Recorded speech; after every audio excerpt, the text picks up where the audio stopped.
Olivier Sacks, je travaille à l'université de Liverpool en Angleterre. Je suis chercheur et enseignant en aménagement et en urbanisme. J'ai travaillé avec Xavier Desjardins à Paris 1, surtout sur les transports par le passé, donc c'est à travers de cette collaboration intérieure à ma visite qu'on a en fait eu l'idée que je vienne à Paris et qu'on travaille plus ensemble sur les questions qui nous intéressent. Je suis Xavier Desjardins, maître de conférence à Paris 1 Panthéon-Sorbonne et chercheur au sein de l'UMR Géographie Cité. Et par ailleurs au sein du LAVEC, avec Brice Dution, j'anime le groupe de travail Réseau Territoire.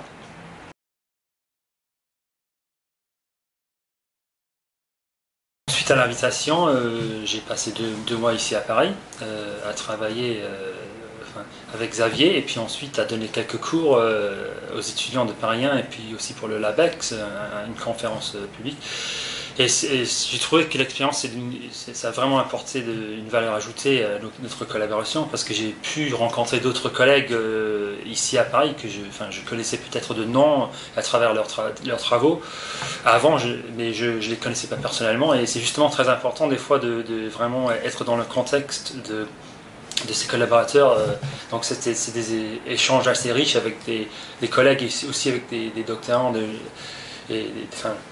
Donc ça c'est aussi d'une grande valeur, je crois. Enfin, pour moi c'est une expérience qui m'a beaucoup apporté. De notre côté, c'est sûr qu'accueillir Olivier Sacks c'était à la fois tout à fait agréable et sympathique et utile aussi pour nos étudiants parce que en quelques mois tu as quand même donné beaucoup de cours, donc ça c'était quand même tout à fait appréciable à tous les niveaux de notre formation en aménagement et urbanisme. D'autant plus que au mois d'octobre, nos étudiants ont été accueillis à l'université de Liverpool pendant une semaine et qu'au mois d'avril, on va accueillir les étudiants de Liverpool à Paris. Et donc c'est aussi l'occasion de faire des cours ensemble, mais aussi de faire avec des collègues étrangers, faire visiter nos propres terrains, là où on travaille et où on vit le plus souvent, auprès d'étudiants et de collègues étrangers. C'est vrai que c'est tout à fait formateur et souvent ça amène d'ailleurs à présenter différemment les choses que l'on croit connaître et qu'on redécouvre en devant les présenter à des personnes étrangères. Donc ça c'est tout à fait intéressant.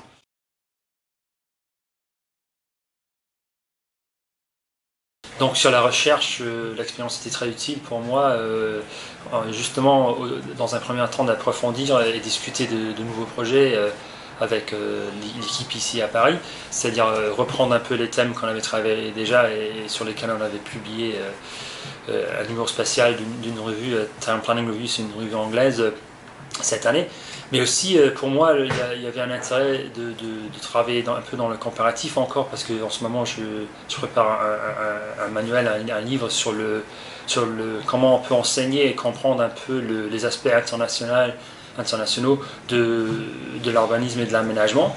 Donc pour moi, de venir dans un autre contexte, le contexte français, et justement d'échanger avec les collègues et aussi de voir aussi un peu sur le terrain comment ça fonctionne. J'ai pu voir tout ça et ça m'a beaucoup enrichi ma connaissance, ma compréhension un peu de ces questions-là qui peut aussi enrichir ma propre recherche comparative et les choses que j'ai pu ensuite produire, publier sur ce thème-là.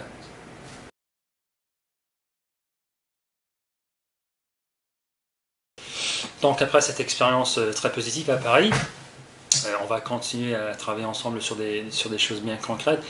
En fait, on a déjà pensé de répondre à un appel d'offres qui a été lancé par un peu l'équivalent de la ANR en Angleterre, qui est justement sur les transformations urbaines. Ce qui est intéressant en étant professeur invité, c'est qu'il y a un temps assez long et que, en fait, souvent, je pense qu'on oublie dans les comparaisons internationales le temps de compréhension, d'appropriation de notre contexte, etc. Mais c'est vrai que travailler ensemble, ça prend du temps et je pense qu'un temps de présence comme ça pendant 2 mois, c'est tout à fait important au cœur d'une relation qui est quand même appelée à durer plus longtemps, parce que ne serait-ce que les temps de publication, de préparation de colloques, etc., à chaque fois c'est 2-3 ans. Donc effectivement, monter 2 projets comme un qu'on a eu sur les transports, ça doit durer 2 ans. Si on monte un autre projet, ça va durer 2 ans. Donc c'est des temps qui sont très longs. Et je pense qu'ils sont parfois un petit peu sous-estimés. Et là, le LAVEC, je pense, a été bien utile pour ces projets.